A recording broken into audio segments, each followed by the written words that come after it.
እጅግ አሳዛኝ የተባለ መረጃ ተሰምቷል። የቅድስት ክርስቶስ ሰምራን ዓመታዊ የዋዜማ በዓል ለማክበር በጣና ሐይቅ ላይ በጉዞ ላይ የነበሩ የኦርቶዶክስ ተዋሕዶ እምነት ተከታዮችን የጫነች ጀልባ ድንገተኛ መስመጥ አደጋ እንደደረሰባት ተገልጿል። እስካሁንም የኦርቶዶክሳውያን ሞት በግልጽ ባይታወቅም ነገር ግን የአደጋው መንስኤ እየተነገረ ይገኛል። አደጋውም እርስ በርስ ጀልባዎች ክርስቲያን መከራው ጥሩ በገንዘብ ሰው ይታረጋል፣ በገንዘብ ካህን ይሸጣል። ኦርቶዶክሳዊነት ማንንም የማበሳጨት ዓላማ የለውም።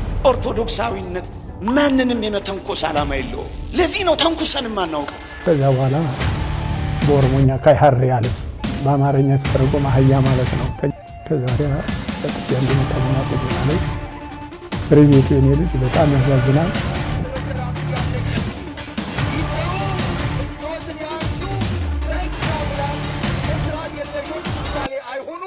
በዚህ ቪዲዮ መጨረሻ ተአምር የተባለ ቪዲዮ ነው የማሳያችሁ። ሰላም ጤና ይስጥልኝ ቤተሰቦቼ፣ እንዴት ናችሁ? ዛሬም አዳዲስ ቪዲዮዎችን ወደ እናንተ ይዤላችሁ መጥቻለሁ። ዛሬ የምናያቸው ቪዲዮዎች እንግዲህ ሰሞኑን ሶሻል ሚዲያ ላይ እንደተመለከትነው የአርሰናልን ዋንጫ መብላት በተመለከተ በተለያዩ ሀገሮች አርሰናል ደጋፊ ነን በማለት ያልተገቡ ነገሮች ወይንም ከስነ ምግባር ያፈነገጡ ነገሮች እየተደረጉ ነበር። ከነዚህ ሀገሮች መካከል በአዲስ አበባ ላይ ምንድነው የተፈጠረው? ከመከላከያ ሰራዊቱ ጋር ወይንም ከአዲስ አበባ ፌዴራል ፖሊስ ጋር ህዝቡ ግብ ሊፈጥርበት የቻለበት ምክንያት ምንድነው? ጫፍ ላይ ቪዲዮ ቆርጬ እንዳሳያችሁ ሙሉ ቪዲዮን አሳያችሁና ሐሳቤን የምሰጥበት ነው የሚሆነው። ይሄ ነገር አግባብ ነው ወይስ አግባብ አይደለም? ከፌዴራል ፖሊስ ጋርና ወጣቱ ምን ሊያገናኘው ይችላል የሚለው ነገር አብረን የምንመለከት ነው የሚሆነው። ሌላው እንግዲህ በጣና ሐይቅ ወይንም በአባ ገብረ ኪዳን ገዳም በሚባለው ጣና ሐይቅ ምንድነው የተከሰተ ያለው? መርከቦች በመገልበጥ እንግዲህ ብዙ ምዕመናኖች እንደሞቱ መረጃዎች ሊወጡ ነው የሚገኙት። በዚህ ጉዳይስ ምንድነው መርከቦቹን ሊጥላቸው ወይንም ሊያሰምጣቸው የቻለበት ምክንያቱ ምንድነው? እዛ ቦታ ላይስ ምንድነው እየተሰራ ያለው የሚለው ነገር የምንመለከት ነው የሚሆነው። ይሄ ነገር በነገራችን ላይ 3-4 ቀን ሆኖታል። ግን ነገሮችን ላጣራና ወደ እኔ ተከታዮች አደርሳለሁ ብዬ ነው የዘገየሁት። ይሄንን ቪዲዮ ይዤላችሁ መጥቻለሁ ማለት ነው። ሌላው እንግዲህ ከኢትዮጵያ ውጪ የሚኖሩ የቤተ ክርስቲያን አገልጋይ አባቶች ጠቅላይ ሚኒስትር ዶክተር አብይ አህመድን ሲያወግዙ የታየበት ቪዲዮ አለ። በህግ አምላክ እያሉ መልእክት እያስተላለፉ ይገኛሉ። በምን ምክንያት ነው እንደዚህ ብለው ሊያወግዙ የቻሉበት ምክንያቱ ምንድነው? አብረን የምንመለከተው ነው የሚሆነው። ሌላው እንግዲህ መምህራችን መምህር ኢዮብ ይመኑ በዚህ በተመለከተ በቤተክርስቲያን በተመለከተ በጣም ድንቅ ትምህርት ሲያስተምር አይቼ ወደ እናንተ ይዤላችሁ መጥቻለሁ እና አንድ አባት እንግዲህ አንድ የህግ አካል ነኝ የሚል ወስዶኝ ደበደበኝ፣ ወስዶኝም ገረፈኝም አሰረኝም እያሉ እንባቸውን እያለቀሱ በጣም በሚዲያ ላይ የታዩበት ሁኔታ አለ። ይሄ ከቤተክርስቲያን ፈተናና ከቤተክርስቲያን መከራ ጋር የተያያዘ ጉዳይ ነው። በነገራችን ላይ በዚህ ጉዳይ አባታችን አባ ገብረ ኪዳንም የተናገሩት ንግግር አለ። እነዚህን ቪዲዮዎች ይዤላችሁ መጥቻለሁ። ከዚህ ቪዲዮ መጨረሻ ግን ተአምር የተባለ ቪዲዮ የማሳያችሁ ነው የሚሆነው። እስከ ቪዲዮ መጨረሻ ተከታተሉ፣ አብራችሁን ሁኑ። ይሄን ሚዲያ ሰብስክራይብ፣ ቪዲዮዎችን ደግሞ ላይክ እና ሼር በማድረግ ጀምሩ። ሰብስክራይብ ለምንድን ነው የማታደርጉት? አሁን ማርጉ። ቤተሰቦቼ ወደ ጣና ሐይቁ ጉዳይ ከመሄዳችን በፊት ወይንም በጣና ሐይቅ የሰመጠችው መርከብ ምን ሆና ነው ወይንም እዛ ቦታ ላይ ብዙ ኦርቶዶክሳውያን ህይወታቸው እንዳለፈ እየተነገረ ነው የሚገኘው። ወደሱ ቪዲዮ ከመሄዳችን በፊት ሰሞኑን መነጋገሪያ የሆነው የአርሰናል ዋንጫ በመብላት ምክንያት እንግዲህ ብዙ ወጣቶች በመንገድ ላይ በመውጣት መንገድ በመዝጋት መኪና እርስ በርስ በመጋጨት እርስ በርስ ግጭቶችን በመፍጠር የሀገር ሰላም እንዳይሆን በማለት ብዙ ነገሮች እየተሰሩ ያየንበት ቪዲዮ ነበረ። በተለያዩ ሀገሮች ናቸው በነገራችን ላይ በዚህ አርሰናልን እንደግፋለን በማለት ጸብን ይፈልጋል፣ ሰላም ይፈልጋል። በዚህ መካከል ግን አዲስ አበባ ላይ ምንድነው የተፈጠረው? ከአዲስ አበባ ፌዴራል ፖሊስ ጋር ግብ የተፈጠረበት ምክንያቱ ምንድነው የሚለውን ቪዲዮ እንመልከትና እስኪ ሐሳቤን እንሰጥበታለሁ። ይሄ ነገር አግባብ ነው ወይስ አግባብ አይደለም? እናንተም ይሄን ቪዲዮ አይታችሁ ኮሜንት ላይ ሐሳባችሁን ብትጽፉልኝ ደስ ይለኛል። እንመልከተው ይሄን ቪዲዮ።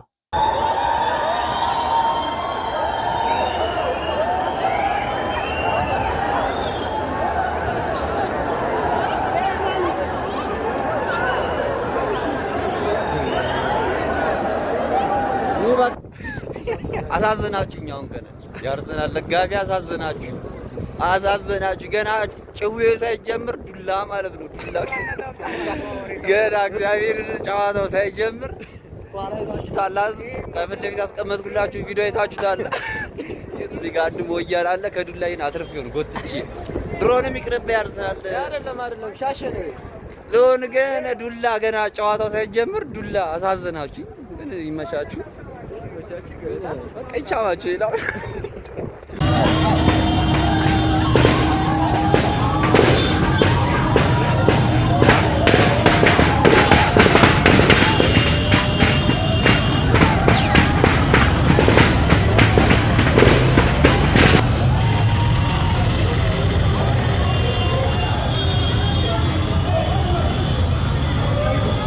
ይሄ የምትመለከቱትና የተመለከታችሁት ቪዲዮ ባይዘዌ አዲስ አበባ ላይ የተሰራ ያለ ስራ ነው።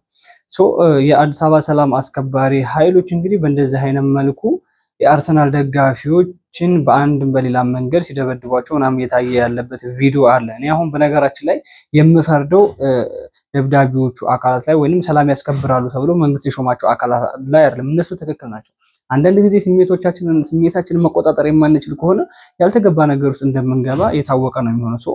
በዚህ የተነሳ ብዙ ሰዎች እንደታሰሩም ሰምተናል። አሁን የተለያዩ አደባባዮች ላይ መንገድ በመዝጋት ግሪን ኤሪያ በመርገጥ የተለያዩ አግባብ ያልሆኑ ነገሮችን ለሀገር የማይጠቅም ነገሮችን በማድረግ እየተሰሩ ያሉ በጣም አግባብ ያልሆኑ ከስነ ምግባር የወጡ ባህሪያቶች እየታዩ እንደሆነ ታይቷል። በዚህ ከኢትዮጵያ ውጪ ባለ የእግር ኳስ ክለብ ምክንያት ማለት ነው። አንዳንድ ጊዜ ኢማጂን ወይንም ማሰብ ያለብን ነገር አለ። በነገራችን ላይ ይሄ ጥቅምና ጉዳት አለው ወይስ የለውም ማመዛዘን የሚባል ነገር አለ። ምናልባት በጣም ብዙ አመት ስለተጠበቀ ወይንም ይሄን ዋንጫ በልቶ በቃ ተደስቼ የከሌን ደጋፊ አብሽቄ ምናምን የሚባለው ነገር ይሄ መበሻሸቅና መናናቅ የሚባለው ወይንም መነቋቋር የሚባለው በነገራችን ላይ እስከ መገዳደል የሚያደርስ ነገር ያመጣል። ትናንት ከትናንት ወደ ቪዲዮ ላይ አይተናል እኮ ለቪዲዮ ለቲክቶክ ብቻ የተሰራ ነገር አለ። ሪሊ ኮመን የሆነ ነገር እንደሆነ ነው ያየነው። ሰይፍ ይዞ ገጀራ ይዞ አደባባይ ላይ የወጣ ደጋፊ አለ። እኔ የሚያበሽቀኝ የአርሰናል ደጋፊ ካለ አንገቱን ቆርጠዋለሁ ብሎ ጭምር እያስፈራራ የነበረ አካል እንዳለን አይተናል። ቪዲዮም ሰርቼላችኋለሁ እኔ ትናንትና ማለት ነው። ስለዚህ እስከዚህ ድረስ የሚያደርስ ነገር ነው እየተሰራ ያለው። በነገራችን ላይ ምናልባት ስሜታችን ከኳስ ጋር የተገናኘ ከሆነ ኳስ የምንደግፍ ኳስ የምንወድ ከሆነ ስሜታችንን በአግባቡ ብናደርገው በጣም የተሻለ ነው የሚሆነው። አሁን ከመከላከያ ሰራዊት ጋር ከፌዴራል ፖሊስ ጋር ግብ የሚያስገጥመን ነገር ምንድነው? የሀገርን ሰላም በመረበሽ በሚል መልኩ የሚያስከስስ እንደሆነ ይታወቃል። አይተናል። ቪዲዮም ግሪን ኤሪያ ሲረገጥ፣ መብራቶች ሲመቱ፣ የማይረገጡ መንገዶችን እየተረገጡ ሲያልፉ የተለያዩ ስሜቶችን በማንጸባረቅ ጭምር ትልልቅ ሰዎችን በመሳደብ ብዙ ነገሮችን ቪዲዮ ላይ አይተናል። በነገራችን ላይ ያን ሁላ ነገር ግን ተሸፍኖ ከሰላም ያስከብራሉ ተብለው ለህዝብ ደህንነት ተብለው ከተሾሙና ለህዝብ ደህንነት ይጠቅማሉ ተብለው ከተመደቡ አካላቶች ጋር ጭምር ግብግብ መፍጠሩ በጣም አግባብ ያልሆነ እንደሆነ ነው የማምንበት ማለት ነው። ስለዚህ ከሌ መታኝ እንደዚህ አዲስ አበባ ፌዴራል ፖሊስ መታኝ አዲስ አበባ ፖሊስ ደበደበኝ የሚባለው ነገር አንዳንድ ጊዜ ቪዲዮ ላይ ከወጣ በኋላ እኛን እንድንወቅሳቸው ሚዲያ ላይ ያለን ሰዎች በተለይ የአዲስ አበባ ፖሊስ እንደዚህ አደረገ ብለን እንድንሳደብ የሚገፋፉ ብዙ ሰዎች አሉ። በራሱ በህዝቡ ጥፋት ማለት ነው። እዚህ አሁን የአርሰናል ደጋፊ ነን ብለው እንደዚህ ማሊያ ለብሰው በተሰበሰቡበት እንረብሻለን ወይም በጉልበት እንገባለን ብለው የታጠቁ ኃይሎችን ገፍትረው ወይንም መንግስት የሾማቸው አካሎችን ገፍትረው የገቡ ኃይሎች ቢደበደቡ ወጣቶች ማንኛው ነው ትክክል? ሚዛን ላይ ሲቀመጥ አሁን እነዛ ሰላም ታስከብራላችሁ ተብለው ተሾሟል። እነዚህ ደግሞ ስሜታቸው ስለገፋፋቸው ወይንም የኳስ ደጋፊ ስለሆኑ ኳስን በጉልበትም ቢሆን ሰብረን ገብተን እናያለን ብለው በእንደዚህ አይነት መልኩ እየታገሉ ነው የሚገኙት። ስለዚህ እነሱ አይደብደቡ ምን ሆኖ። ሁለተኛ ላይ ያያችሁት ቪዲዮ አይታችሁ ከሆነ ተኩስ ጭምር እስከተነሳበት ያለበት ሁኔታ ነው ያለው። ለምን መንገድ እየተዘጋ ነው አይታችኋል። በመኪና መንገድ ዘግቷል፣ በሞተር መንገድ ዘግተዋል። ምንም አይነት መኪና በመንገድ ላይ ማለፍ አልተቻለም። ያ ጥቅሙና ጉዳቱ ምንድን ነው? አንዳንድ ጊዜ ሀገርን የሚጠቅም ነገር ከሆነ እነሱን የሚጠቅም ነገር ከሆነ ጥሩ እኮ ነው። በነገራችን ላይ እዛ ቦታ ላይ በጣም ብዙ ነገር ነው። ሰው ይደባደባል፣ ሰው ይጋደላል፣ የተለያዩ መሳሪያዎችን ያወጣሉ፣ ይወጋጋሉ ምናምን እንደዚህ አይነት ነገሮች ናቸው ያሉት። ለምን ሁለት ተቃራኒ ኃይሎች ይኖራሉ እዛ ላይ ሁለት የሚፈላለጉ አካሎች ይኖራሉ። የአርሰናል ደጋፊ በሞራል ደስ ስላለው ዋንጫውን ስለበላ የሌላውን አካል ወይንም አርሰናልን የሚጠላውን ደጋፊ አካል የሚያጠቃበት መንገድ ነው የሚፈጠረው። ሌላ ምንም ጥቅምና ጉዳት የለውም። በነገራችን ላይ ጉዳቱ ከጥቅሙ ይበልጥ ደግሞ ጉዳቱ እንደሚያበዝን ይታወቃል። ይሄ ነገር በአግባብ ቢሆን በጣም የተሻለ ይሆናል ብዬ አምናለሁ። በነገራችን ላይ አንዳንድ ጊዜ ከሰላም ያስከብራሉ ከሚባሉ አካሎች ጋር ግብግብ መግጠሙና አንገት ለአንገት መያያዙ የሚጎዳው ማህበረሰቡ ነው ብዬ ስለማምን። ትናንትና ተመቶ ተደብድቦ የተሰበረ ልጅ ሊኖር ይችላል። ትናንት ተደብድቦ የተኮላሸ ልጅ የተፈነከተ ልጅ ሊኖር ይችላል። ስለዚህ ማን ፈነከተኝ ማንኛው የህግ አካል ደበደበኝ ብሎ ሊከስ ነው? አንድ ልጅ ሲደበደብ በእንደዚህ በግርግር መሀል ተተኩሶበት ቢሞት ማን ተኮሰበትና ገደለበት? ይሄ ለቤተሰብና ለሀገር ጠንቅ የሚሆን ወይንም እዚህ ሀገር ላይ ኳስ ሲታይ ተደብድበው ይሞታሉ፣ ተተኩሶባቸው ይሞታሉ የሚባል የሀገር ስም ለማጥፋት እንደሆነ እየተሰራ ያለው ብዬ ነው የማምነው በነገራችን። ስለዚህ አንዳንድ ምናልባት ጥሩ ስነ ምግባር የሌላቸው የህግ አስከባሪዎች ሊኖሩ ይችላሉ። በዛው ልክ ደግሞ ለማህበረሰቡ ዘብ የቆሙ ማህበረሰቡን የሚወዱና የሚያከብሩ ለማህበረሰቡ ቅድሚያ የሚሰጡ ብዙ የህግ አካላቶች አሉ። ብዙ የአዲስ አበባ ፖሊሶች አሉ። ስለዚህ እነሱ ደግሞ ቢከበሩ በጣም የተሻለ ይሆናል ብዬ አስባለሁ። ወደ ቀጣይ ቪዲዮ ሰራችሁ። ቀጣይ ቪዲዮ ጣና ሐይቅ ምንድን ነው የተፈጠረው?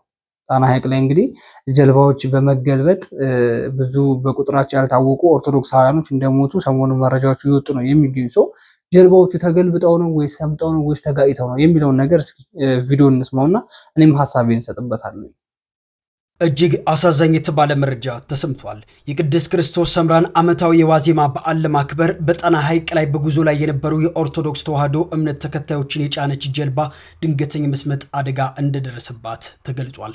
በደረሰው በዚህ አሳዛኝ አደጋ ምክንያት ቁጥራቸው በውል ያልታወቁ የብዙ ወገኖቻችን ሕይወት ማለፉ ነው የተሰማው።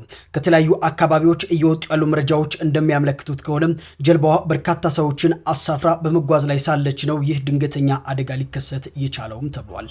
ለሟቾች ነፍስ ይማርም። እስካሁንም የኦርቶዶክሳውያን ሞት በግልጽ ባይታወቅም ነገር ግን የአደጋው መንስኤ እየተነገረም ይገኛል። አደጋውም እርስ በርስ ጀልባዎቹ በመጋጨታቸው ምክንያት ወደ አንዱ ውሃ በስፋት መግባቱን ተከትሎ በርካታ ለንግስ የሚሄዱ ኦርቶዶክሳውያንም ጣና ሐይቅ ላይ መሞታቸውን ተከትሎ ቅድም አንድ መረጃን አቅብያችሁ ነበረ።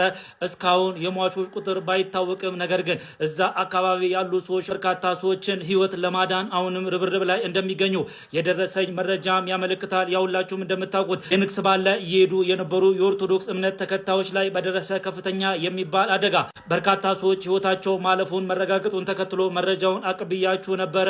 ጀልባዋም በወቅቱ ከ80 በላይ ሰዎችን ይዛ እንደነበረ ከአካባቢው የሚወጡ መረጃዎችም ያመለክታሉ። በዚህ ጉዳይ ላይም ተጨማሪ መረጃ የሚሰማ ከሆነ ወዲያው የማሳወቃችሁናል። ነገር ግን በድጋሚ በዚህ አደጋ ቤተሰቦቻችሁንና ዘመድ አዝማዶቻችሁን ላጣችሁ በሙሉ እግዚአብሔር ፈጽሞ መጽናናትን ይስጥልኝ ማለትም እፈልጋለሁ። በመጀመሪያ ለሞቱት ወገኖቻችን እዛ ክርስቶስን እናመልካለን የክርስቶስን በዓል እናከብራለን ብለው ከተለያዩ ሀገር ተጉዘው እዛ ቦታ ላይ ሄደው ህይወታቸው ላለፈ ወገኖቻችን ነፍሳቸውን ከደጋጎች ጎን ያስቀምጥልን። ለወዳጅ ዘመዶቻቸው ደግሞ መጽናናትን እንመኛለን። በዚህ ጉዳይ በነገራችን ላይ ሀሳቤን መስጠት የፈለኩት ምንድነው፣ አንዳንድ ጊዜ ወደ ገዳማትና አድባራት ስንሄድ፣ አንዳንድ ጊዜ ክርስቶስ ወደሚከብርበትና ክርስቶስ ወደሚመለክበት ቦታ ወደ ቅዱሱ ስፍራ መንፈሳችን ወደሚረጋጋበት ስፍራ ስንሄድ ትኩረት ማድረግ ያለብን ነገሮች በጣም ብዙ ነገሮች አሉ ብዬ አስባለሁ።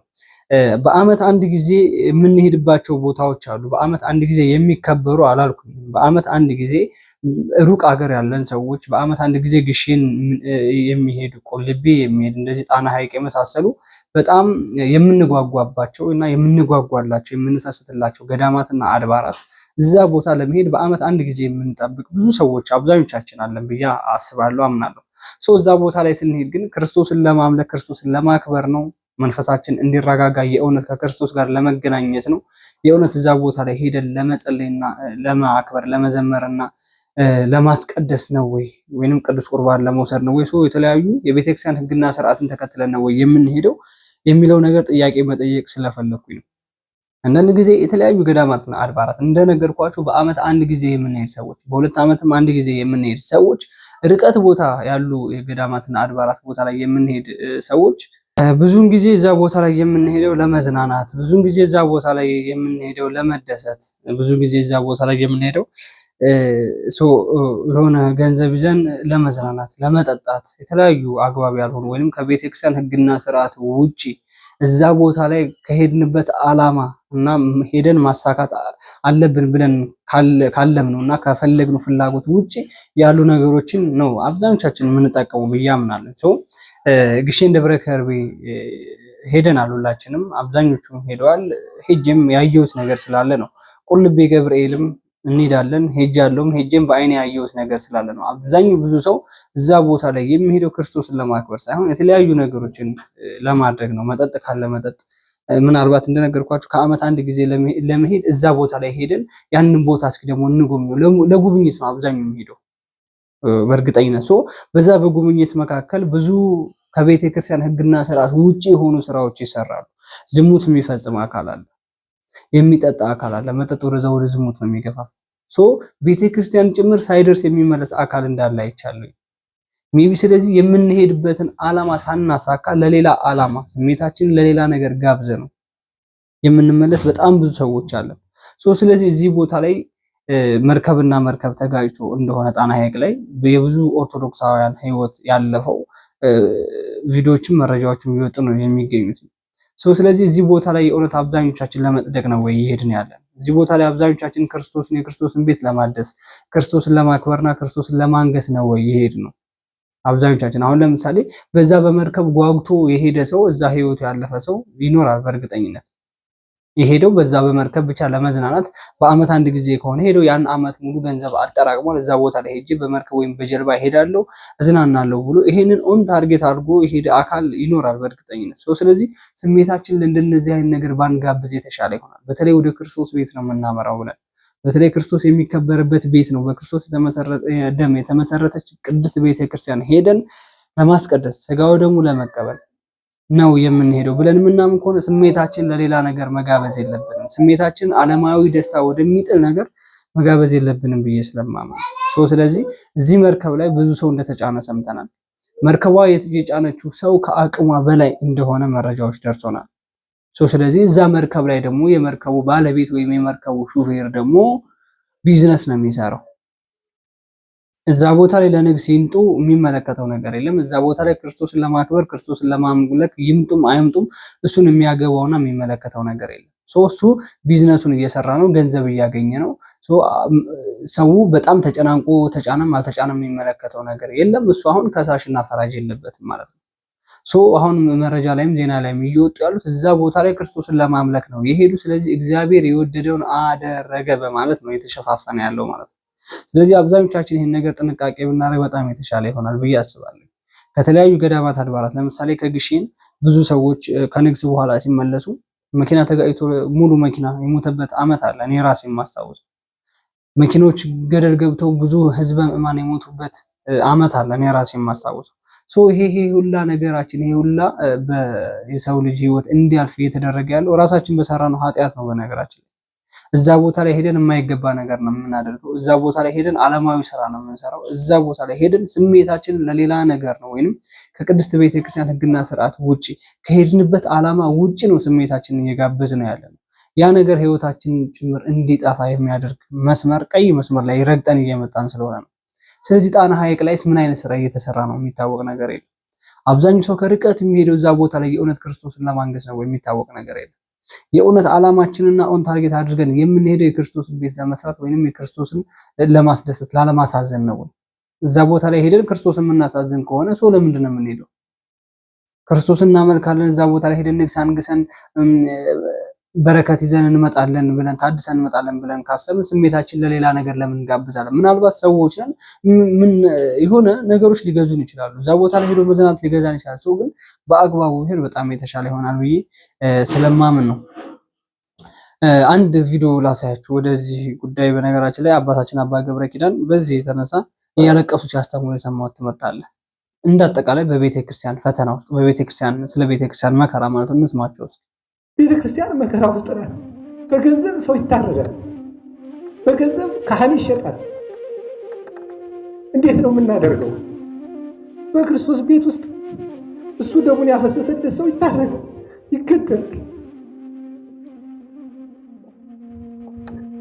እየተሰደድን ነው። እኛ እኮ ከቤተክርስቲያን ውስጥ የቆምን ይመስለናል እንጂ ስደተኞች ነን። እና አባቶችን ልናስብ ይገባል።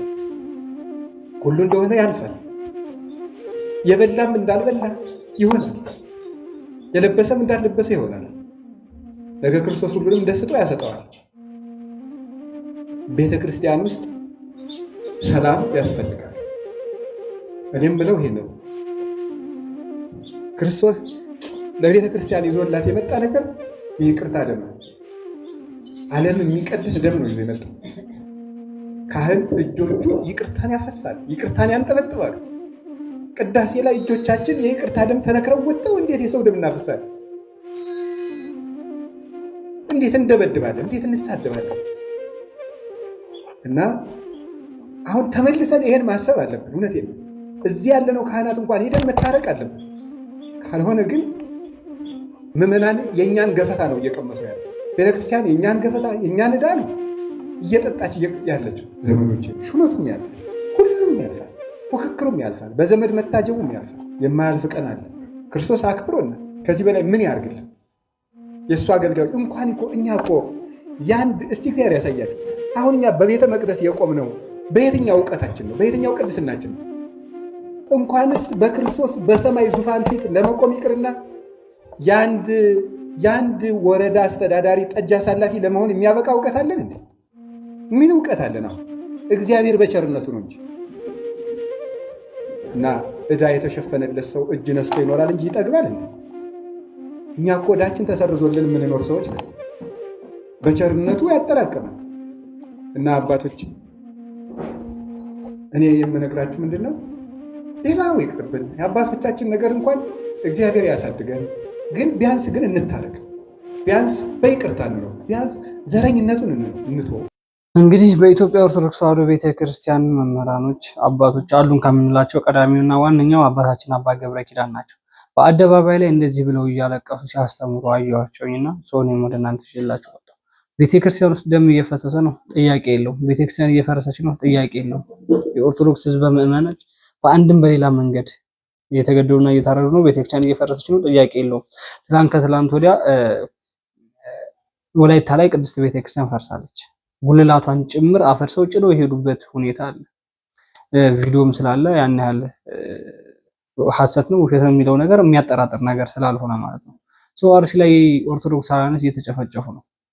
ከመስከረም ወር ጀምሮ በተለይ በ2018 ዓ.ም በአርሲ ኦርቶዶክሳውያን ላይ በተለያዩ ወረዳዎች ላይ ቤተክርስቲያንን የሚወክሉ ሰዎች አንገታቸው ላይ ማህተም ያደረጉ ኦርቶዶክሳውያኖች አንገታቸው ላይ ማህተም ስላደረጉ ብቻ ኦርቶዶክስ ስለሆኑ ብቻ ተመርጠው የተጨፈጨፉበት ያለበት ሁኔታ አይተናል። ይሄ ግልጽ ነው። እኛም ሁሌ ስለ ቤተክርስቲያንና ስለ ህዝበ ምዕመኑ ስለ ወገኖቻችን እየጮህን ነው ያለ ነው። አባቶች ካህናት እየተገደሉ ነው። ይሄ ጥያቄ የለው። ሳይንት ላይ ነው ሙሉ አገልጋይ ከቤተክርስቲያን አገልግሎት ሲወጡ ከነ ህዝበ ምዕመኑ የተመቱበትና የተጨፈጨፉበት ሁኔታ አለ። አሰቦት ገዳም ስላሴ ላይ አባት ካህናት ዓለም በቃኝ ብለው መነው ገዳም የገቡ ሽምብራ እየቆረጠሙ ስለ ሀገራቸውና ስለ ህዝባቸው የሚጸልዩ መነኮሳት አባቶች ተገድለዋል። ጥያቄ የለው። ዝቋላ ወይ ገዳም ላይም እንደዚሁ ዓለም በቃኝ ብለው መነው ገዳም የገቡ አባቶች በአንድም በሌላ መንገድ ባልታወቁ ግን የታጠቁ ኃይሎች በሚባሉ አካላቶች እየተገደሉ ነው የሚገኙት። ለዚህ ማሳያ የሚሆን በነገራችን ላይ አንድ ቪዲዮ ላሳያችሁ። አንድ አባት በጣም እያለቀሱ ሶሻል ሚዲያ ላይ አየኋቸው። በእንደዚህ ይህን ያክል ግፍና መከራ አባቶች ላይ የሚጸናበትና የሚበረታበት ምክንያቱ ምንድን ነው የሚለውን ነገር እስኪ እኔም ሐሳቤን ለመስጠት ያክል እንዲመቸኝ እንስማቸው እስኪ። የከተማ ኮማንደሩ 3 ሰዓት ደወለልኝ። ለምን ቀረ ስብሰባ ከእንቲባው ጠርቶ ለምናና ላይ ነገ እመጣለሁኝ አሉኝ። ነገ 1 ሰዓት ተኩል እስከ 2 ሰዓት ስብሰባ እንድትመጣለኝ ሄድኩኝ። ስብሰባ ስሄድ ፖሊስ ጣቢያ ኮማንደሩ ጋር ስሄድ አንዱ አንድ እጄን ያዘኝ፣ አንዱ ደግሞ ይተባል ምን ሰራው ህገ መንግስቱን ያልጣሱ ምንድነው የበደሉት ነገር የበደሉት ምንድነው ባካችሁን ተውኝ ስል ከዛ በኋላ መስቀሌን ወሰዱት። ይህ መስቀል ክርስቶስ የተሰቀለበት ነው፣ ህዝብ የሚድንበት ነው፣ ህሙማን የሚፈወሱበት ነው። ግደሉኛ እንግዲህ ነቃቸው እንጂ አልሰጣችሁም አልኳቸው። ከዛ ወዲያ በጥፊያ እንዲመታኝና ቁጭ በላ ላይ እስር ቤቱ የኔ ልጅ በጣም ያሳዝናል። በህይወቴ ብዙ ቦታ ታስሬያለሁ። ያቤሎ ፀሐዩ በረሃ ነው፣ ከብቴ የሚያልቅበት ነው። ቅዱስ ሲኖዶስ እንኳን እርዳታ 2 መኪና የሰጠበት ነው። በጣም ከብቶ ፍየሉ ግብሉ እያለቀ ነው። ቀን ሰኞ 1 ሰዓት ተኩል ታስሬ ሰኞ፣ ማክሰኞ፣ ሮብ፣ ሐሙስ ባዶ ሜዳ ላይ ነው ያሰሩኝ። በረንዳ ላይ ፀሐዩ መከራ ነው። ፀሐዩ በዛት ሰውነት የቀልጦ ስኳሩ 500 ነው የገባው ከ150። ከዚያ በኋላ ተቃጠልኩኝ።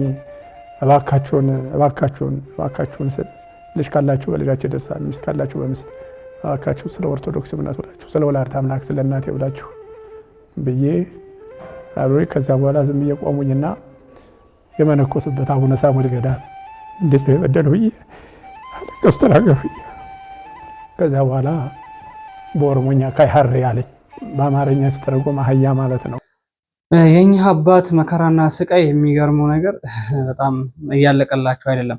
በነገራችን ላይ ከአሁን በፊት ሶሻል ሚዲያ ላይ ኢንተርቪው ሲደረጉ የነበረ ቪዲዮ ነው።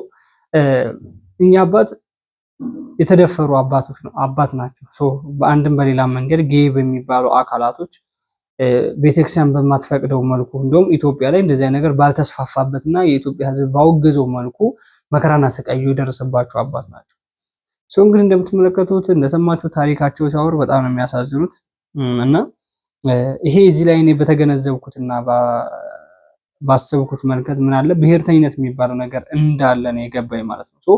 እዚች ቪዲዮ መጨረሻ ላይ ሰምታችኋት ከሆነ ሀር የሚባል ነገር ስድብ ሰደበኝ፣ ወደ አማርኛ ሲተረጎም ደግሞ አህያ ማለት ነው ብለው የተናገሩት ነገር አለ ማለት ነው። ስለዚህ ብሔርተኝነት አለበት ያልኩበት ምክንያት ምንድነው? አንደኛ የቤተክርስቲያን አባት ናቸው። የቤተክርስቲያን አባት ላይ እንደዚህ አይነት ጭካኔ ማድረሱ የእውነት ከየት የመጣ ግፍ ነው? ከየት የመጣ ጨካኝነት ነው? እነዚህ አባቶች የሚጸልዩት ስለ ሀገር ነው፣ ስለ ብሔር አይደለም የሚጸልዩት። ስለ አንዲት ቤተክርስቲያን፣ ስለ አንዲት ሃይማኖት አይደለም የሚጸልዩት። እንደ ሀገር ስለ ሀገር ኢትዮጵያ ሀገራችንን ሰላም አድርግልን፣ ይቅር በለን፣ ፍቅርን ላክልን ብለው ነው ክርስቶስን የሚለምኑትና እንደዚህ ስለ ፍቅርና ስለ ይቅርታ፣ ስለ አንድነት የሚሰብኩ ስለ አንድነት የሚጸልዩ የሀገር ሕዝብ በሰራው ኃጢአት የተነሳ እነሱ ክርስቶስን የሚለምኑ አባቶች በእንደዚህ አይነት መልኩ ሲሰቃዩ ማየት በጣም የሚያም ነገር ነው በነገራችን ላይ። ስለዚህ ደግሞ አባቶች ላይ በእንደዚህ አይነት መልኩ አጸያፊ ስድብ ማውጣትና መናገር በጣም ምን ያህል የህሊና ድክመት እንደሆነ የሚያሳይ ነገር ነው በነገራችን ላይና አባቶች እንደ አባትነታቸው ቢከበር ማለት ነው። ሰው እንደ ሰውኛ አለ፣ ግን እነሱ ደግሞ እንደ አባትነታቸው እንደ ቤተክርስቲያን አባትነታቸው ከክርስቶስ ጋር እንደመገናኘታቸው ስለ ሀገርና ስለ ሕዝብ እንደመጸለያቸው ንስሐ ልጅ ይዘው ለሀገርና ለሕዝብ ንስሐ እንደመስጠታቸው ከክርስቶስ ጋር እንዳላቸው ቀረቤታ በስልጣናችን ተመክተን እነሱን ባናዋርድ ባንሰድብ በጣም የተሻለ ይሆናል ብዬ አስባለሁ። አንዳንድ ጊዜ ይሄ ትንሽነት ነው ብዬ ነው የማምነው በነገራችን። ስልጣን የሆነ መንግስት ነው የሾመው፣ አባትነትን ክርስቶስና ቤተክርስቲያን ነው የሾመው። ቤተክርስቲያን ስታከብር ለቤተክርስቲያን አስተዳዳሪ፣ ቤተክርስቲያን ስታሸበር ዲቃና ጳጳስ፣ ለቤተክርስቲያን ስታከብር ክርስቶስ ሲሾም ቅዱስ ፓትርያርክ ያደርጋል። ስልጣን በወረቀት የሚመጣ ነገር የሆነ በትምህርት ዓለማዊ ባለ ትምህርት የሚመጣ ነገር ነው። ማንም አለማንም ክርስቶስ ነው የሚሾመው።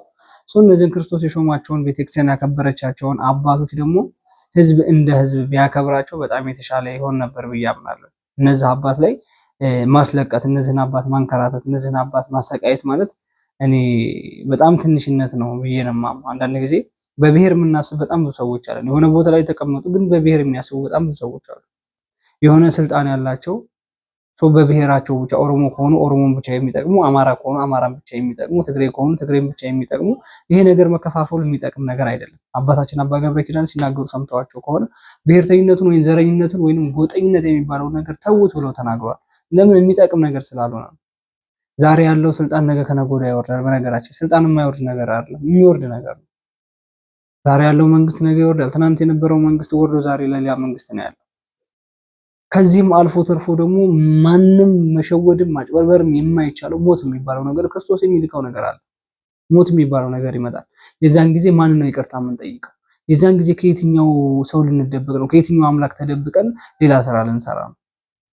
ይህን ነገር ብናስብ፣ አንዳንድ ጊዜ ለህሊናችን ብንኖር፣ መከበር ያለበትን ሰው ብናከብር። በሀገሪቷ ላይ ወንጀለኛ የለም እያልኩ ፋውለኛ የለም እያልኩኝ አይደለም። ብዙ ወንጀለኞች አሉ። ግን አባቶችን እንደ አባት ብናከብር፣ አባት አይጠየቅም ማለት አይደለም። ወንጀል ከሰራ የማይጠየቅበት ምክንያት የለም። ግን በዚህ መልኩ ውርድ ያለ ስድብ መሳደብ፣ ወንጀለኞች እኮ ራሱ ይሰደቡ አይልም ህጉ። ሜቢ ከተያዙ ለህግ እንዲቀርቡ፣ እንዲፈረድባቸው፣ እንዲጠየቁ፣ እንዲታሰሩ ነው ህግ የሚያስገድደውና ይሄ ነገር በብሔርተኝነት አይምሯችንን ባናሳንሰው የተሻለ ይሆናል ብዬ አስባለሁ። በዚህ የተነሳ በነገራችን ላይ ወደ መምህር ኢዮብ ይመኑ ወደ አስተማረው ትምህርት ከመሄዳችን በፊት አንድ ቪዲዮ ላሳያችሁ። ከኢትዮጵያ ውጪ የሚኖሩ የቤተክርስቲያን አስተማሪዎች፣ አባቶች ጠቅላይ ሚኒስትር ዶክተር አብይ አህመድን ሲያወግዙ ሰማሁ። ይህን ያወግዙበት ምክንያት ምንድነው? በእነሱ ስር ምን አይነት ሰዎች አሉ የሚለውን ነገር ለማስተላለፍ ስለፈለጉ ነው። በነገራችን ላይ እንመልከተው እስኪ። ዶክተር አብይ ያለኝ መልእክት ነው።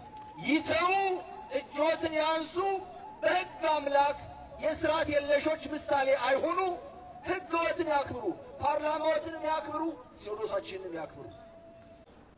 ቤተ ክርስቲያን ሂደን እንዳናለቅስ እንዴት የሰው ወታደር የቅዱስ ሚካኤልን ደጅ ተኩሶ ይመታል? በር ይሰብራል? ክርስቲያኖችን ደም ያፈሳል? እግዚአብሔር ያይበታል። የነገሩንን ይሁኑ፣ አይዋሹን። በእግዚአብሔር ስም አይዋሹን። የኢትዮጵያን ሕዝብ አይዋሹት። ቅድም አባቶች እንዳሉት የኢትዮጵያን ቤተክርስቲያን የክርስቶስን ቤተክርስቲያን ማንም አያሸንፋት። ምክንያቱም ራሷ ክርስቶስ ነው፣ መሰረቷም እርሱ ነው። የሐሰት ነቢያቶች ተሰነጠቀ ያሉት መንግስት ያሉት አለት የሰው መንግስት እንዳይሆን እንጂ የኢትዮጵያ ቤተክርስቲያን አትሰነጠቅም። የተሰነጠቀው አለት አሁን የሰው መንግስት ነው። የኢትዮጵያ ኦርቶዶክስ ተዋሕዶ ቤተክርስቲያን አይደለችም። መሰረቷ የነቢያትና የሐዋርያት መሰረት የሆነው ክርስቶስ ነው። እኛ የተወለድነው እዚህ እስኪዩ ሁላችን እዚህ አሁን ኢትዮጵያዊ ያልሆነ በአሁኑ ቋንቋ ብሔር ብሔረሰብ የማይባል ሰው እዚህ የሌላለን ሁላችን ከዚህ ያለ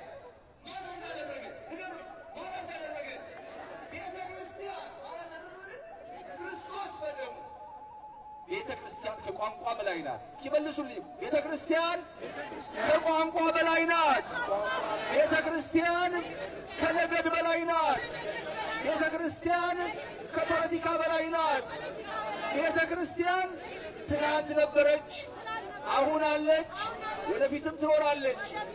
ቤተ ክርስቲያን የእግዚአብሔር መንግስት ናት። ዶክተር አብይ የሰው መንግስት ይወድቃል፣ የእግዚአብሔር መንግስት ቤተ ክርስቲያን። በነገራችን ላይ በጣም ጥብቅ ነገር ነው የተናገሩት። በአሁኑ ሰዓት ቤተክርስቲያን እየፈረሰች ያለችው የቤተክርስቲያን ምዕመኖች፣ ካህናት፣ አገልጋዮች በአንድም በሌላ መንገድ እየሞቱና የተገደሉ ያሉት በታጠቁ ኃይሎች ነው። በታጠቁ ግን ያልታወቁ ኃይሎች በሚባሉት ማለት ነው። እነሱ እነማን ናቸው? ማን ያስታጠቃቸው? እስከዛሬ ድረስ መልስ ያልተገኘለት ጥያቄ ቢኖር ይሄ ጥያቄ ነው። ይሄ ጥያቄ መልስ አልተገኘለትም። ቤተክርስቲያን የሆነ ነገር ሆነች፣ እነማን ናቸው? የታጠቁ ናቸው ግን ያልታወቁ ኃይሎች ናቸው። ሰዎች ታገቱ፣ እነማን ናቸው? የታጠቁ ናቸው ግን ያልታወቁ ኃይሎች ናቸው። አገልጋይ ካህናት፣ ገዳማውያን፣ መነኮሳት ተደፈሩ፣ ተገደሉ፣ ታረዱ፣ የታጠቁ ኃይሎች ናቸው ግን ያልታወቁ ኃይሎች ናቸው። ይሄ ነገር በነገራችን ላይ በጣም በተደጋጋሚ ጆሮአችን ውስጥ ተሰብስቦ ከመግባቱ የተነሳ የሞላ ነገር ቢኖር የታጠቁ ግን ያልታወቁ ኃይሎች የሚባሉት ነገሮች ናቸው። ይህን ነገር መንግስት እንግዲህ ማጥራት ማጽዳት ይችላል ብዬ አስባለሁ። ለምን ለሀገር የማይጠቅሙ አካላቶች እኮ ማጽዳት ግዴታ እኮ ነው። ሀገር የሚያፈርስ አካል ካለ ያ ማለት ሀገር ላይ የተቀመጠ ሀገርን የማይጠቅም ሀገርን የሚያፈርስ አካል ማለት ወራሪ ኃይል ማለት ነው። ወይንም ቀኝ ግዛት ለመግዛት የሚሞክር ነው የሚባለው ሰው ብቻ ለሀገር ካልጠቀመ ወራሪ ነው፣ ሌላ ዜጋ ነው። ሀገር እንድትፈርስ የሚፈልግ ከሆነ የማጽዳት ዘመቻ ይሰራበታል ብዬ አምናለሁ። ለምን ቤተክርስቲያን እየፈረሰች ነው። ኦቶኖ ላይ ወላይታ ላይ ቤተክርስቲያን ፈርሷል። አርሲ ላይ ኦርቶዶክሳውያኖች ተገድለዋል። አማራ ሳይንት ነው የሚባለው አገልጋዮች ካህናቶች ሙሉ አገልግሎት ሲወጡ በጾም ወቅት በፋሲካ ጾም ላይ ተረሽነዋል። አሰቡ ስላሴ ገዳም ካህናት አገልጋይ መነኮሳት አባቶች ተገድለዋል፣ ተደፍረዋል። ዝቋላዊ በደም የተጨማለቀ ምድር ሆኗል በኦርቶዶክሳውያን ደም። ስለዚህ እኛ አባቶች እነዚህ አምርረው አልቅሱ። በነገራችን ላይ ኦርቶዶክሳውያኖች ይሄ ለእናንተ ድምጽ ይሆናችሁ ዘንድ ብዬ ነው፣ ለእናንተ መነሳሳት ይሆናችሁ ዘንድ በማለት ነው። እኛ አባት ከኢትዮጵያ ውጭ ሆነው የሚናገሩትና የሚጮሁት የሚከፈላቸው አበላተው ኑሮ ጎሎባቸው ሽሮ በርበሬ አጥተው አይደለም፣ ገንዘብ ቸግሯቸው አይደለም። ኢትዮጵያ ውስጥ ያሉ ኦርቶዶክሳውያኖች እና ቅድስት ቤተክርስቲያን ስለምታሳስባቸው ነው። ከአሁን በፊት ጠቅላይ ሚኒስትሩ ሲመረጡ ወይንም ሲገቡ ጀምረው ምን ብለውን ነበር? እንደመር እያሉ ነበር። ቤተክርስቲያን እንሰራለን እንጂ አናፈርስም እያሉ ነበር። አሮጌ አብያተ ክርስቲያናትን እናድሳለን እንጂ አናፈርስም እያሉ ነበር። አሁን ግን ያ ነገር በተግባር እየተሰራ ነው ወይ ብለው ነው እየጠየቁ ያሉት። ስለዚህ ይሄ ጥያቄ ደግሞ እየተመለሰ ነው ብዬ አላምንም። ስለዚህ ለሁላችሁም ኦርቶዶክሳውያን ይሆን ዘንድ ሁላችሁም ኦርቶዶክሳውያኖች ድምጽ ሁኑ። ለሚሞቱ ኦርቶዶክሳውያኖች ድምጽ ሁኑ፣ አትፍሩ። ለሚፈርስ ቅድስት ቤተክርስቲያን ድምጽ ሁኑ። ከቤተክርስቲያን ወዴት ይሸሻል? ከክርስቶስ ወዴት ይሸሻል? ህዝብ ሲኖር ነው ቤተክርስቲያን የምትኖረው። ቤተክርስቲያን ስትኖር ህዝብ ከሌለ ቤተክርስቲያን ብታምር ብትታደስ ፏ ብትልቆ ማን ገብቶ ያስቀድስባታል? ማን ስጋው ደግሞ ይቀበልባታል? ማን ያከብርባታል? ህዝብ ነው ወሳኙ ነገር። ቤተክርስቲያንን የሚሰራው ህዝብ ነው። ቤተክርስቲያንም የህዝብ ነች። ህዝብ ነው የሚያከብርባት፣ ክርስቶስን የሚያነግስባት ህዝብ ነው። ስለዚህ ይሄ ነገር አሁንም ከዳር ቢደርስ የተሻለ ይሆናል ብዬ አስባለሁ። እኛ አባት እየጮሁ ያሉት በተለያዩ ክልሎች በተለይ በኦሮሚያ ክልል ላይ በቤተክርስቲያን ላይ እየደረሰ ያለው ጥቃት ነው። አልታወቁም፣ የማይታወቁ ኃይሎች ናቸው ግን ታጥቋል በማለት ስም በወጣላቸው ኃይሎች ቤተክርስቲያን እየፈረሰችና የተቃጠለች ስለሆነ ነው። በነገራችን ላይ ቤተክርስቲያን ላይ ተተኩሷል። አዎ ተተኩሷል። መድፍ ጭምር ተተኩሷል። ቤተክርስቲያን ተቃጥላለች። የህወሓት ጦርነት ጊዜ ብናስታውስ ቤተክርስቲያን ወድማለች። እናንተ ቤተክርስቲያን ውስጥ ጠላትን ወራሪን ትደብቃላችሁ ተብሎ ቤተክርስቲያን የተደበደበችበት ሁኔታ አለ። ስለዚህ ይሄ ነገር እስከ መቼ ነው? አሁንስ ያለው ነገር አሁን በተለያዩ ገዳማትና አድባራት እየተገደሉ ያሉ ካህናት፣ አገልጋዮች፣ መነኮሳት አባቶች ስለ ሀገራቸው ስለ ህዝባቸው የሚጸልዩ ሽምብራ እየቆረጠሙ ሀገራችን ኢትዮጵያን ሰላም አድርግልን እያሉ ክርስቶስን የሚለምኑ ገዳማውያን አባቶች የዓለም ላይ ያለ ገንዘብና ኑሮ በቃን ብለው መንነው በሱ እየጠጡ 24 ሰዓት ማህሌት እየቆሙ የሚጸልዩ አባቶች ጥቃት እየደረሰባቸው እንደሆነ እናውቃለን። ስለዚህ ለእነሱም ድምጽ እንሆን ብዬ መልእክት ማስተላለፍ ፈልጋለሁ። በዚህ ጉዳይ ኢዮብ ይመኑ ስለ ኦርቶዶክስ አንድ ትምህርት ሲያስተምር ሰማሁት። ኦርቶዶክስ ተተንኳሽ እንጂ ተንኳሽ አይደለችም እያለ ሲያስተምር ማለት ነው። እንስማው እስኪ። ኦርቶዶክሳዊነት ማንንም የማበሳጨት ዓላማ የለውም። ኦርቶዶክሳዊነት ማንንም የመተንኮስ ዓላማ የለውም። ለዚህ ነው ተንኩሰን የማናውቀው ስንተነኮስ የምንኖረው። ይህ የጌታችን ሥራ ነው ወገኖቼ። ማንንም እልህ ውስጥ አንከት፣ ማንንም ቁጣቸውን አናናድድም። በዝምታ ክርስቶስ እንደኖረ ኦርቶዶክሳዊነት በጭምትነትና በዝምታ ነው 2000 ዓመት የዘለቀችው ወገኖቼ። ለማናደድ የምንሰብከው ስብከት የለንም። እልህ ለማስያዝ የምንዘምረው ዝማሬ የለንም። በወንጌል የተጻፈውን አላነበባችሁ? የተቀጠቀጠ ሸምበቆን አልሰበርም፣ የሚጤስን የጧፍን ክር እንኳን አላጠፋም ተብሎ ነው የተጻፈው። ምን አይነት ጭምት ነው አምላካችን ወገኖቼ! ማንንም ለማበሳጭ ፈቀቅ ይላል፣ ከእይታቸው ይሰወራል። እናንተ እንደዚህ ታረጋላችሁ። ሂደት መጣ እያለ በሕይወታችን የሚገጥሙን ፈተናዎች ቀስ በቀስ ክርስትና እንድንለማመደው የሚያደርጉን ጣፋጭ ሕይወት መንገዶች ናቸው ወገኖቼ። ፈተናን እኮ መቋቋም መቻል አለብን። በፈተናዎች እኮ መሰበር የለብንም። አንዳንድ ፈተናዎችና አንዳንድ መከራዎች ልካችንን ይነግሩናል፣ ማንነታችንን ያሳዩናል፣ አቅመ ቢሰነታችንን ይገልጹልናል። ያለ እግዚአብሔር እጆች ምንም መሆናችንን ያስተምሩናል። እኛም በሕይወታችን ከጸጥታው ይልቅ ሁከት ከገጠመን፣ ከድሎቱ ይልቅ ማጣት ከገጠመን፣ ከማግኘቱ ይልቅ መጉደል ከገጠመን ወገኖቼ እመኑኝ፣ እግዚአብሔር እኛን በዛ ውስጥ የመራን አንዳች የተሻለ ጥልቅ ጥቅም ቢኖረው ነው የወሰደን ብለን ነው የምናስበው። የተሻለ ባይሆን እንዴት ይመራናል? ችግራችን ገና በቀደም ተወግዶ ሌላ ችግር ሲመጣ እንደገና እንጠረጥረዋለን። ከትላንት ያሳለፈን እግዚአብሔር ለዛሬም የማይታመን ይመስለን እንጠረጥረዋለን። እግዚአብሔርን በችግራችንና በመከራችን ልክ መገመት እንፈልጋለን። ላንተ የሚያቅት የለም ከማለት ይልቅ በፍርሃት እንናጣለን። ለዚህ ነው ረስታችሁት ነው የሚላቸው አይመስልም። ረስተኸው ነው ስራ ሳይኖር ስንት ዘመን ያኖረ፣ በምን እኖራለሁ ስትል ያኖረ፣ ምን ይውጠኛል ስትል ያስጠጋህ፣ እንዴት እጽናናለሁ ስትል ያበረታህ፣ እንዴት አልፈዋለሁ ስትል ሊያሳልፍህ የመጣውን አሳልፎ ያሳየህ። ታዲያ ረስተኸው ነው እግዚአብሔር።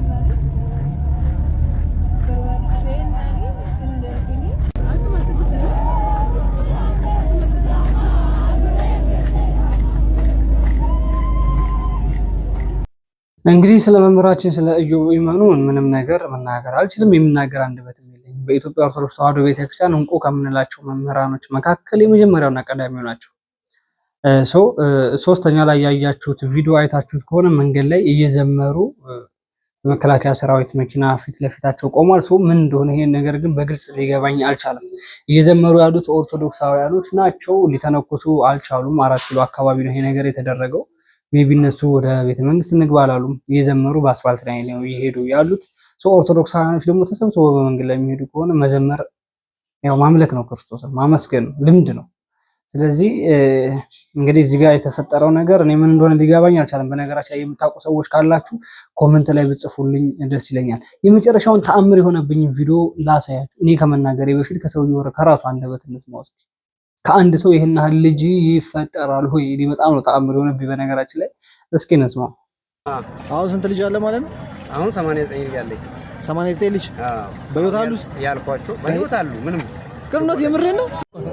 እሺ የተወለድከው መቼ ነው? 1931 1931 አሁን ስንት ልጅ አለ ማለት ነው? አሁን 89 ልጅ አለኝ። 89 ልጅ በህይወት አሉ ያልኳቸው በህይወት አሉ። ምንም ቅርነት የምሬን ነው። የእውነቴን ነው። የት ነው ያሉት? 89 አስመራ አሉኝ፣ አሰብ አሉኝ፣ ትግራይ የአንዳንድ ወረዳ አሉኝ፣ ሰሜን ጎንደር፣ ምዕራብ ጎንደር፣ ሰሜን ጎጃም፣ ምዕራብ ጎጃም፣ ወሎ 89 ልጅ አለክ? በእጁ ክሉ ይገርማል። ስለዚህ አንተ ስንት በእጅ ስንት አሉ? በእጅ በጣም እየረዳኋቸው አሉ። ራሳቸው ደግሞ በጣም ሀብት ያላቸው አሉ። አድርጓል። እሺ ስለዚህ አሁን አንተ ስንት ዓመት ነው? አሁን 88 ዓመቴን አከበርኩ። ሚያዝያ 26 ሻማ አበራው። እግዚአብሔር ይመስገን። ክብር ለስላሴ። በኃይለ ስላሴ ተቃውሞ ገባው። በ1969 ዚያድ ባሬን ተዋጋው አለው።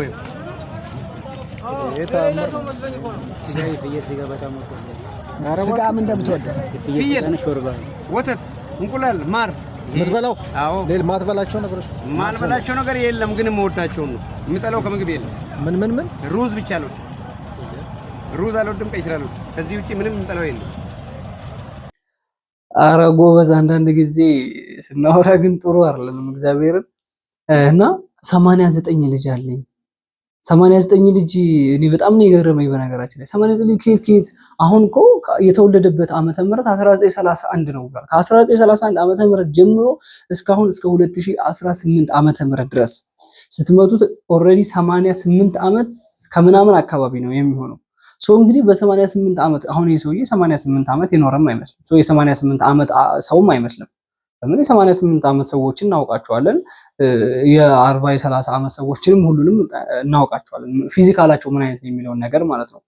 ሶ እንግዲህ ኢቭን 88 ዓመት ቢሆን ራሱ በየአንዳንድ ዓመቱ ነው የወለደው ነው። እኔ በጣም ግራ ስለገባኝ ነው በነገራችን ላይ የሆነ ሂሳብ ለመስራት ራሱ የሚመች ስላልሆነ ነው። ሶ አንዳንድ ጊዜ ግን ውሸት ሲዋሽ ራሱ በልክ ቢሆን በጣም የተሻለ ይሆናል። ሰዎች የሚያምኑት ውሸት ሰው እኮ ማንኛውም ሰው ሊዋሽ ይችላል።